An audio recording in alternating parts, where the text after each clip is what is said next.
Pois bem, continuando.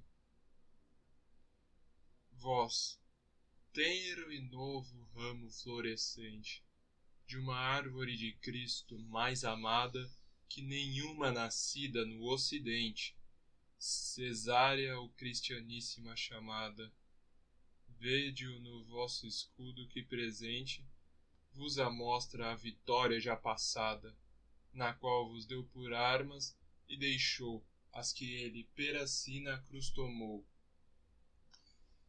Bom, como significado, vós tende novo ramo florescente. Jovem, ramo florescente de uma árvore de Cristo mais amada que nenhuma nascida no Ocidente. Então nenhuma é mais amada que Portugal. Cesário cristianíssima chamada. Não importa se é chamada de Cesário ou cristianíssima. Está falando dos reis. Porque, no Sacro Império Romano Germânico, eles já eram católicos, mas o César ainda era. O rei ainda era chamado de César. E cristianíssima, eu acredito que remeta aos reis francos, os reis da França. Vede-o no vosso escudo, que presente mostra.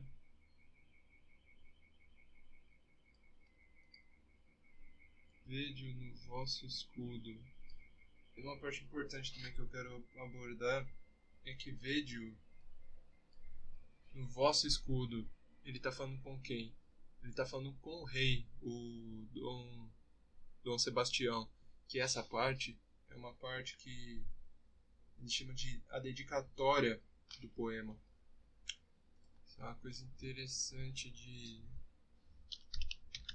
falar também, porque esse poema é dividido em várias partes.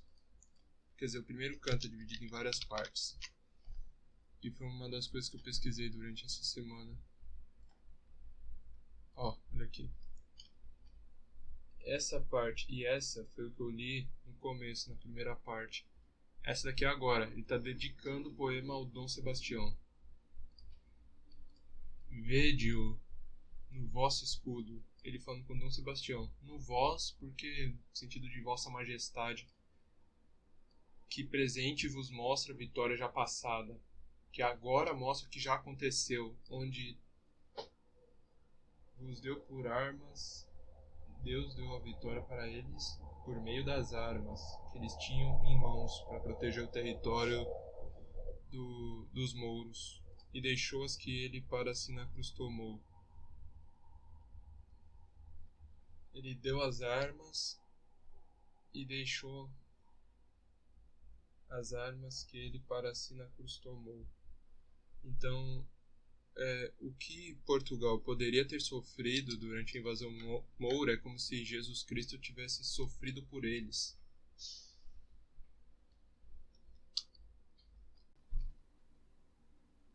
Vós, poderoso rei, cujo alto império o sol logo em nascendo vê primeiro, vê-o também no meio do hemisfério, e quando desce o deixa derradeiro.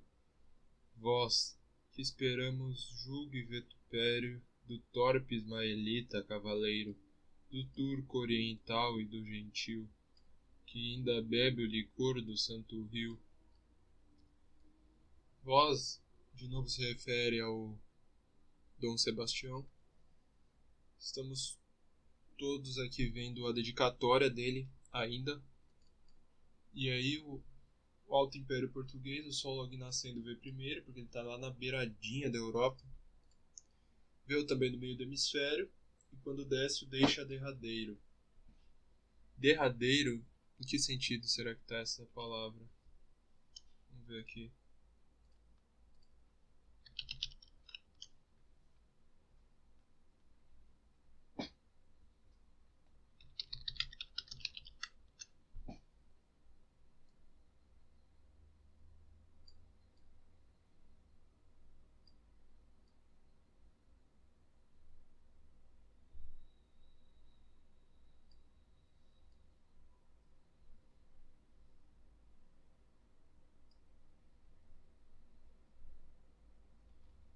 Bem, descendo deixa por último.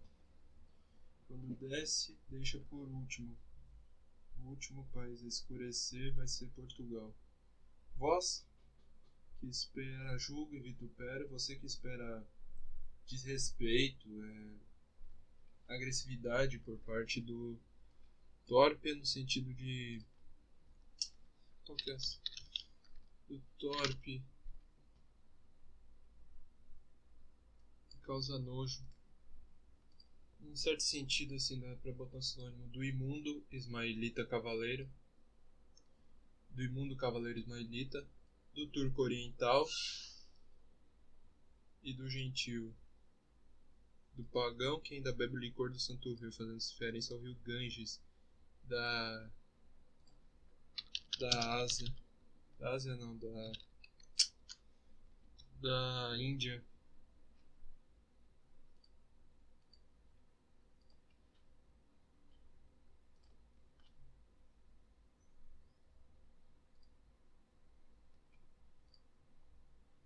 Esse é o licor do Santo Rio.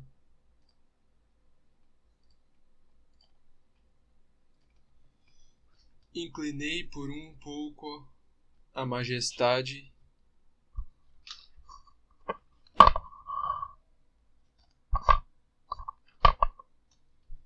Inclinei por um pouco a majestade que nesse tenro gesto vos contemplo, que já se mostra qual na inteiridade, quando subindo ireis ao eterno templo.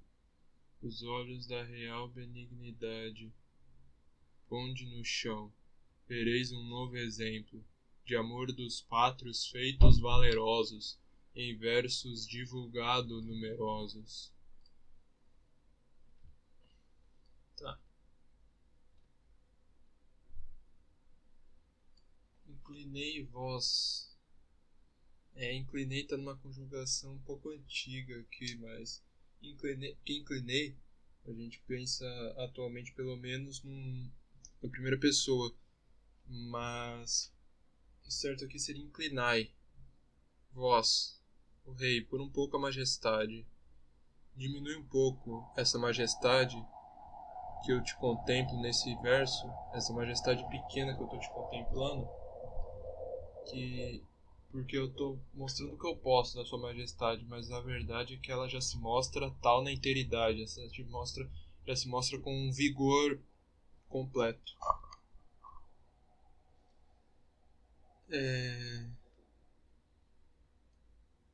Quando subindo ireis ao eterno templo. Então faça isso quando você morrer. Quando você morrer, basicamente. Então na hora que você morrer, inclina um pouco essa majestade que eu tô falando que você tem nesse verso, que atualmente ela já é maior do que eu estou mostrando, mas quando você tiver morrido, incline um pouco ela para que os olhos da bondade real, da bondade do rei, se coloquem no chão, imaginando que o Dom Sebastião está morto lá no céu, olhando no chão.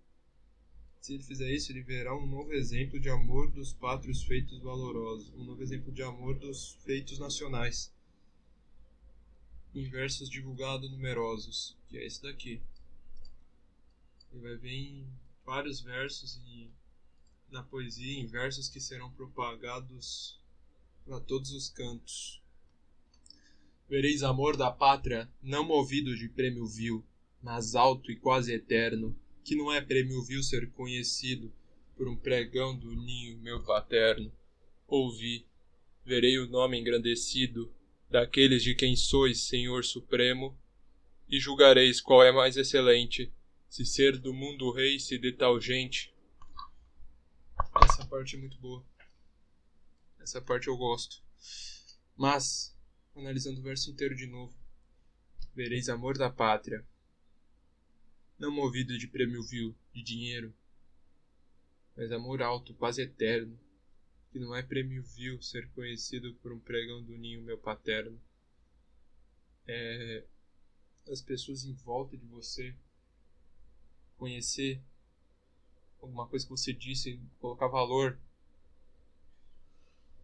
quase divino numa coisa que você disse é muito melhor do que dinheiro. É basicamente o que está significando esses dois versos aqui. Ouvi, vereis o nome engrandecido daqueles de quem sois Senhor Supremo, e julgareis qual é mais excelente, se ser do mundo ou rei, se letal gente. Você vai ver o nome.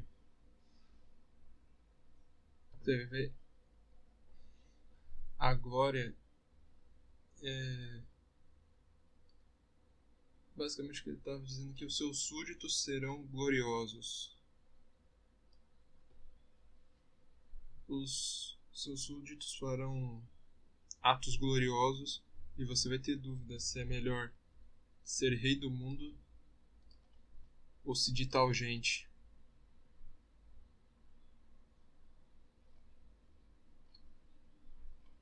Excelente, excelente tem qual sentido aqui?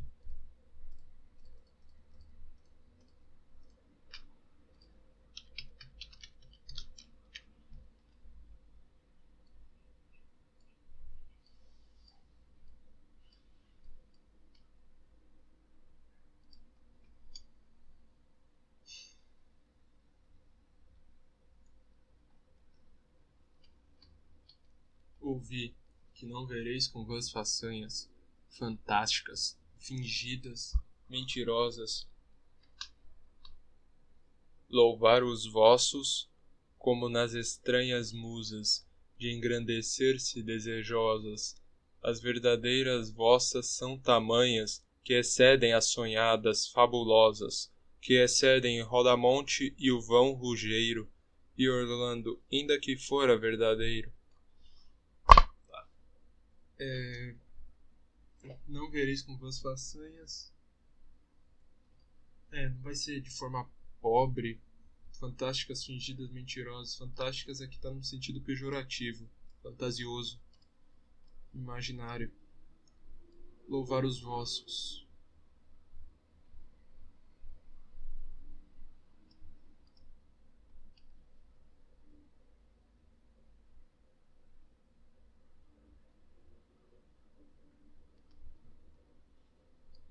Como nas estranhas musas de engrandecer-se desejosas. Tá falando ainda daquilo que eu falei na primeira parte, que ele quer superar o troiano e que ele fala, basicamente ele quer superar a cultura clássica, antiga. Então, segundo ele, tudo aquilo é fantasioso, fingido, mentiroso, e ele não quer que o Dom Sebastião, tudo aqui é falando diretamente para Dom Sebastião. Ele não quer que o povo dele se anime com esse tipo de coisa, como nas estranhas musas daquela época, de engrandecer-se desejosas, engrandecer-se de forma mentirosa, basicamente isso. Desejosa é uma palavra que chama minha atenção nesse verso aqui.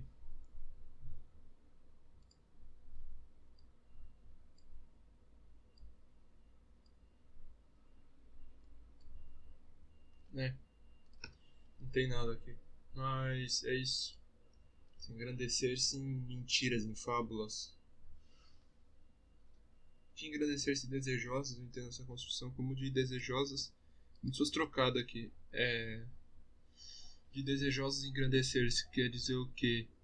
Ter vontade de se engrandecer com base no desejo dos outros, não realmente nos feitos. Entende? As verdadeiras vossas são tamanhas que excedem as sonhadas. As verdadeiras musas vossas são tamanhas que excedem as sonhadas. Fabulosas que excedem Rodamonte e o vão Rugeiro e Orlando, ainda que fora verdadeiro. Eu já pesquisei esses nomes na internet e não aparece nada.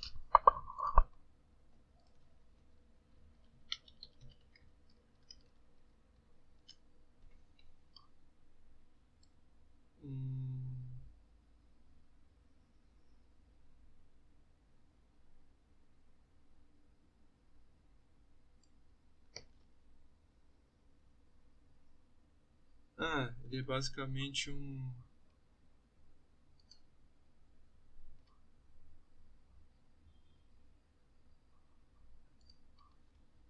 personagem de uma...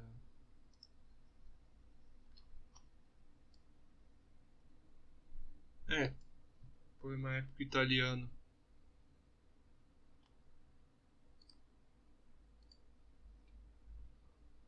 Na mesma época do Camões.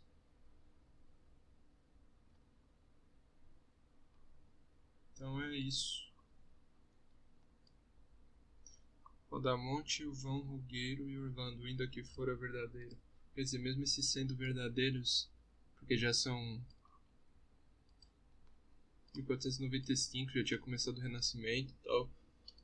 Mesmo que esses que são contemporâneos deles, dessa dita realidade, o que ele vai cantar ainda é melhor que isso, ainda é maior que isso. Por estes vos darei um nuno fero.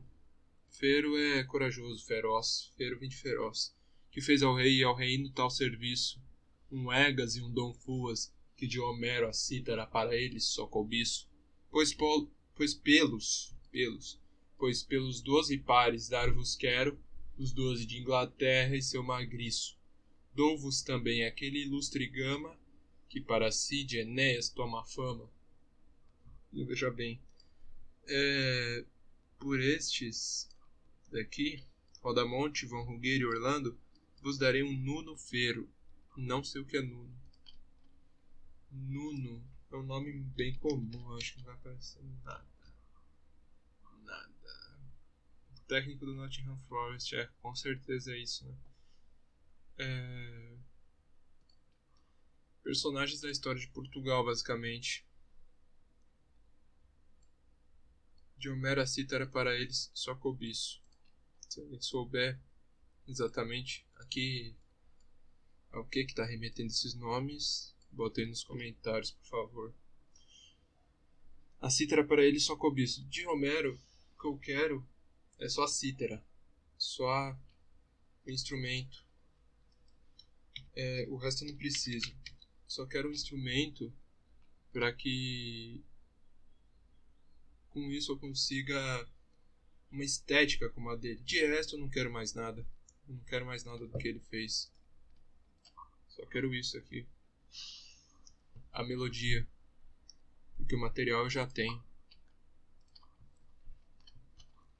Pois pelos 12 pares dar-vos quero os 12 de Inglaterra e seu magriço. 12 pares de... acho que é da França. 12 pares de França.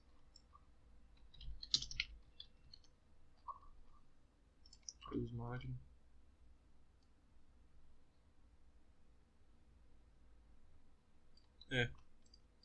Carlos Magno.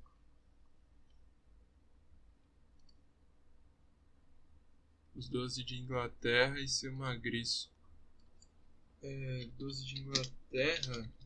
Será que é o Rei Arthur?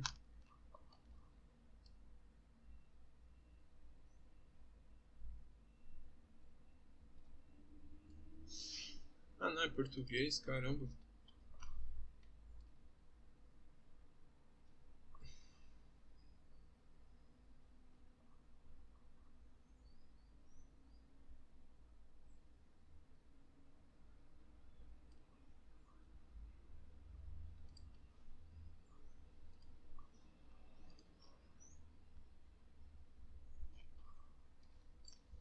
O 12 de Inglaterra é algum tipo de lenda portuguesa.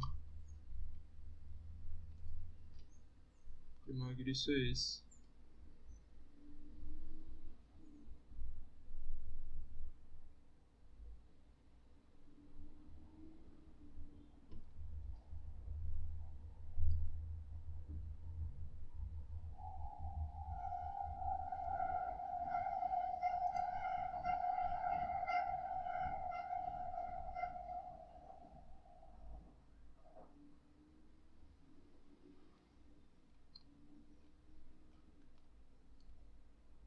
Guerreiro português.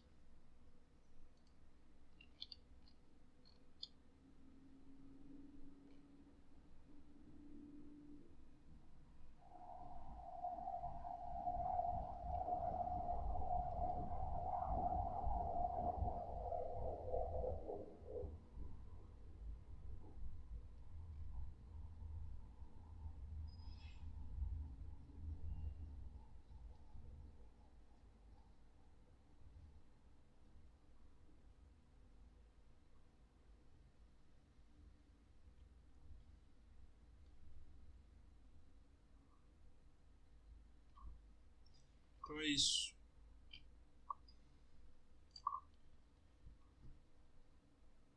Pois, pelos 12 pares dar-vos quero, os 12 de Inglaterra, isso é magríssimo. Percebeu o que ele fez aqui? Você tem aí, rei, basicamente ele tá falando assim pro Dom Sebastião, você tem aí uma coisa que já aconteceu, uma história medieval, os 12 pares de França, mas no lugar disso eu quero colocar os 12 de Inglaterra, que já é uma história portuguesa, por incrível que pareça, também não sabia. E o seu magriço que fazia parte dos 12. Dou-vos também aquele ilustre Gama, a história que ele está contando agora, que para si de Enéas toma fama. Enéas, Eneida, o livro de Virgílio, se não me engano, é cultura clássica, Roma Antiga. Seguindo, pois, se a troco de Carlos Magno, rei de França, ou de César, quereis igual memória, vede o primeiro Afonso, cuja lança escura faz qualquer estranha glória, e aquele que a seu reino a segurança deixou, com a grande e próspera vitória, outro Joane invicto cavaleiro, quarto e quinto Afonsos e o terceiro. Pois bem, se a troco de Carlos, rei de França, ou de César, quereis igual memória, se você quer uma memória igual a deles, feitos, atitudes, ações iguais a que eles tomaram, preste atenção no Dom Afonso Henriques, cuja lança escura faz qualquer estranha glória. Aqui eu entendo como linguagem poética. O que significa fazer qualquer estranha glória? Qualquer estranha está no sentido de algo misterioso, uma coisa que você não sabe o que é, uma coisa inesperada. E glória no sentido de vitória, cuja lança escura no sentido de... Eu fico pensando numa lança moura, mas acho que escura no sentido de violência. Faz mais sentido. Faz qualquer estranha glória. Em cuja lança, cuja arma, que ele usa de forma violenta, traz para ele uma vitória inesperada, uma vitória surpreendente. É isso que eu pego nesse verso aqui. E aquele que a seu reino a segurança deixou, com a grande e próspera vitória. Deixou o reino seguro a partir dessa vitória, com essa lança que a gente estava falando aqui. Ele deixou o reino dele seguro. Que a seu reino a segurança deixou, com a grande e próspera vitória. Deixou o reino seguro porque venceu. Outro Joane, invicto cavaleiro, o quarto e quinto Afonsos e o terceiro. Joane, será que o Joane está aqui?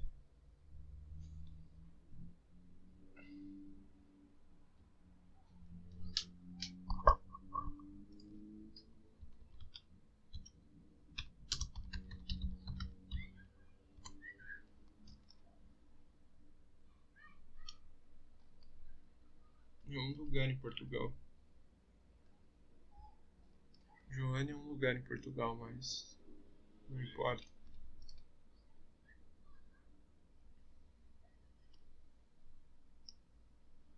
O quarto e quinto Afonso e o terceiro. Dom Afonso IV, Dom Afonso V e Dom Afonso III, a história de todos eles. Nem deixarão meus versos esquecidos aqueles que nos reinos lá da aurora se fizeram por armas tão subidos. Vossa bandeira sempre vencedora, um Pacheco fortíssimo e os temidos Almeidas, por quem sempre o Tejo chora, Albuquerque terrível, Castro forte, e outro em quem poder não teve a morte. Muita atenção nesse verso aqui.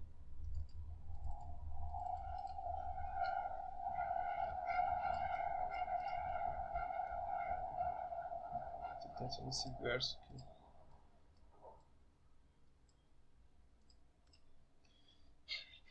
Enfim, nem deixarão meus versos esquecidos aqueles que nos reinos lá da aurora. O céu, se fizeram por armas tão subidos, alcançou a glória por meio das armas. É algum tipo de ideal da reconquista. Se você não sabe o que é reconquista, pesquisa na internet. Foi o período que os mouros invadiram a Península Ibérica. Se fizeram por armas tão subidos, tão elevados, tão superiores, né? De certa forma. De certa forma não, é literalmente isso. Vossa bandeira sempre vencedora. Bandeira desses reis. Um Pacheco fortíssimo e os temidos Almeidas, por quem sempre o Tejo chora. Provavelmente os 12 de Inglaterra aqui de novo. Albuquerque terrível, Castro forte. De novo. Os 12 de Inglaterra. Provavelmente. Não tenho certeza. E outros em quem poder não teve a morte. Isso é um verso muito interessante. Que volta naquela ideia que a gente estava falando na primeira parte. Sobre feitos tão corajosos que a pessoa fica marcada na história. Todas as pessoas depois da morte dele vão lembrar de quem é ele. Basicamente é isso. Em quem poder não teve a morte. Aponta até um pouco de ideal renascentista, assim, de o homem criar o próprio destino, não está preso às leis metafísicas e até propriamente físicas da morte e tal, que eu percebo aqui. Mas eu acho muito interessante essa ideia. E enquanto eu estes canto e a voz não posso, sublime rei, que não me atrevo a tanto, tomai as rédeas, voz do reino vosso, dareis matéria nunca ouvido canto, comecem a sentir o peso grosso, que pelo mundo todo faça espanto, de exércitos e feitos singulares, de África as terras e do Oriente os mares. O que ele quer dizer aqui? Dá uma água aqui e já falo.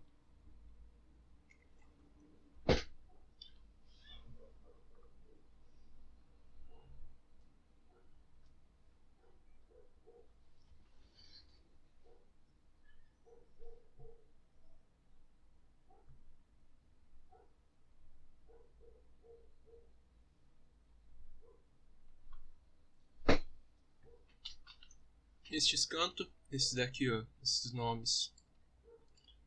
E a voz não posso cantar as suas proezas, porque você não as fez, sublime rei, que não me atrevo a tanto.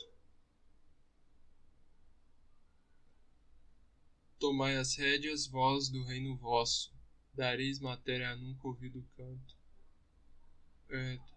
Tomai as rédeas, voz ao reino vosso, preste atenção no que está acontecendo, porque você dará matéria a nunca ouvido canto. Você trará para a realidade uma coisa que ninguém espera. Uma coisa que as pessoas só imaginam nos sonhos mais absurdos, você vai ser capaz de trazer para a realidade. Então, tome as rédeas. Comecem a sentir o peso grosso. Comecem aqui tá no plural, mas ele se refere só ao rei. Pelo aquele negócio que eu te falei de vós, vossa majestade, vós é um pronome no plural, mas nesse caso se refere a somente uma pessoa. Comecem a sentir o peso grosso que pelo mundo todo faça espanto, de exércitos e feitos singulares, de África as terras e do Oriente os mares.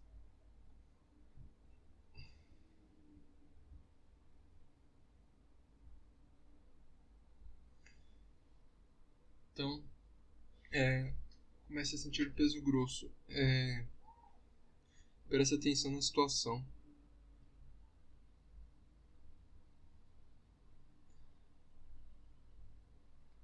Peso grosso que pelo mundo todo faz espanto. que peso grosso tem o sentimento de ele, que faz espanto. Se tá fácil, ele tá se referindo ao rei de novo. Que pelo mundo todo faça espanto. É surpresa que gere espanto. Que você gere espanto no mundo todo. Com exércitos e feitos únicos. De África as terras e do Oriente os mares. Que você faça isso. Você leva esses exércitos e esses feitos singulares nas terras da África e nos mares nas terras da África e nos mares do Oriente. Seguindo na verdade, o último verso que eu vou cantar aqui. Em vós os olhos têm o mouro frio, em quem vê seu exício afigurado, só com vos ver o bárbaro gentil, mostra o pescoço ao jugo já inclinado. Tétis todo cerúleo senhorio, tem para vós por dote aparelhado. Tem para vós por dote aparelhado, que, afeiçoada ao gesto belo e tenro, deseja de comprar-vos para genro. O que ele quer dizer aqui? Em vós os olhos têm um muro frio sem alma. Ele está olhando para você e ele vê em você o próprio exício afigurado. O que é exício? Vamos ver.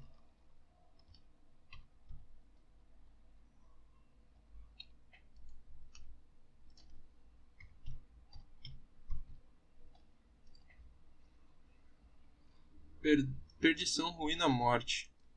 Simples. Ele vê em você se afigurando, aparecendo, florescendo a própria ruína. Não a própria ruína sua, a própria ruína do sujeito da oração que a gente está falando. Nesse caso é o mouro frio. Só com vos ver, o bárbaro gentil mostra o pescoço ao jugo já inclinado. Bárbaro gentil, mouro, ainda de novo.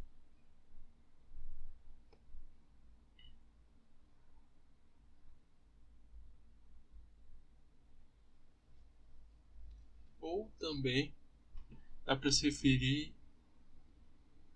na África ao mouro. Dá pra gente pegar e unir isso daqui. Na África ele tá falando do mouro frio e no gentil ele tá falando do Oriente, da Índia. Como vos ver, o bárbaro gentil mostra o pescoço ao jugo já inclinado.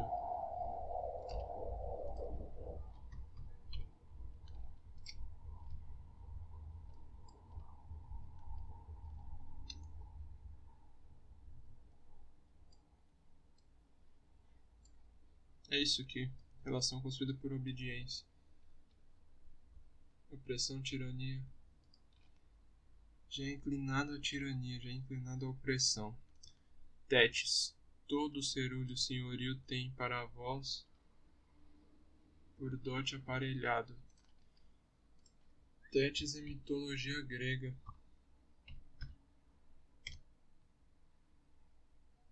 Nereida. Tétis, na mitologia grega, uma ninfa do mar, uma das 50 Nereidas, filhas do antigo deus marinho.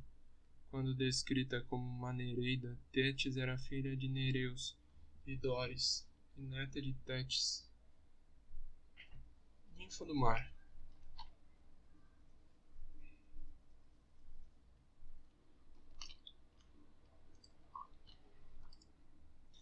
Tétis, todo cerúleo senhorio tem para vós por dote aparelhado.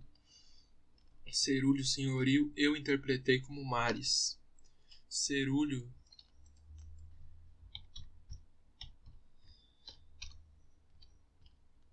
é uma cor, essa cor aqui. Todo cerúleo senhorio tem para vós por dote aparelhado. O que isso quer dizer? Tétis, a ninfa do mar, todo cerúleo senhorio tem para vós aparelhado. É como se tivesse a ninfa do mar Tétis tem para o povo português todos cerúleos senhorios. Vide mares, tem todos os mares para eles por dote aparelhado. Então, ela está se preparando para dar os mares todos para os portugueses, no sentido material de dominar as rotas, todas as rotas marítimas, comerciais, que foi uma coisa que realmente aconteceu dos portugueses terem uma hegemonia no transporte marítimo naquela época, que afeiçoada ao gesto belo e tenro,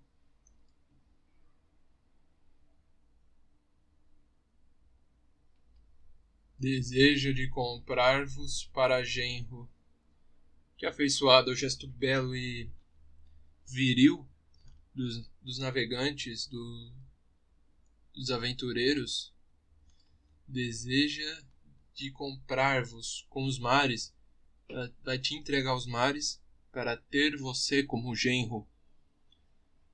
Você vide Dom Sebastião. Interessante, né? Antes de acabar, eu queria mostrar um livro que eu li essa semana.